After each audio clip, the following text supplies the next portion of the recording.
নতুন সবুজ গর্ব বাংলার বুকে পশ্চিম মেদিনীপুরের শালবনী বনাঞ্চল থেকে আবিষ্কৃত হলো একেবারে নতুন উদ্ভিদ প্রজাতি ফসম ব্রোনিয়া বেঙ্গলেন্সিস।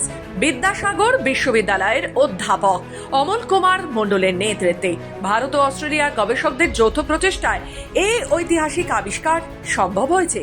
গবেষণাটি আন্তর্জাতিক খ্যাতিসম্পন্ন জার্নাল ফাইটোটক্সাতে প্রকাশিত হওয়ায় আন্তর্জাতিক স্তরে স্বীকৃতি পেল বাংলার জীব বৈচিত্র্য।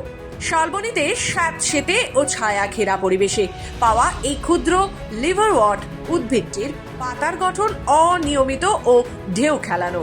পুরুষ ও স্ত্রী গাছ আলাদা এবং স্পোরে রয়েছে জটিল নকশা, যা একে অন্য প্রজাতি থেকে আলাদা করেছে। আপাতত শুধুমাত্র পশ্চিম মেদিনীপুরে এর অস্তিত্ব মিলেছে। বিশেষজ্ঞদের মতে জলবায়ু পরিবর্তন ও বন ধ্বংসের কারণে এমন ক্ষুদ্র উদ্ভিদ আজ মারাত্মক বিপদের মুখে, তাই সংরক্ষণ অত্যন্ত জরুরি। তবে এই আবিষ্কার শুধু নতুন একটি উদ্ভিদ নয়, এটি বাংলার বন বিজ্ঞান চর্চা ও আন্তর্জাতিক সহযোগিতার এক উজ্জ্বল সাফল্য।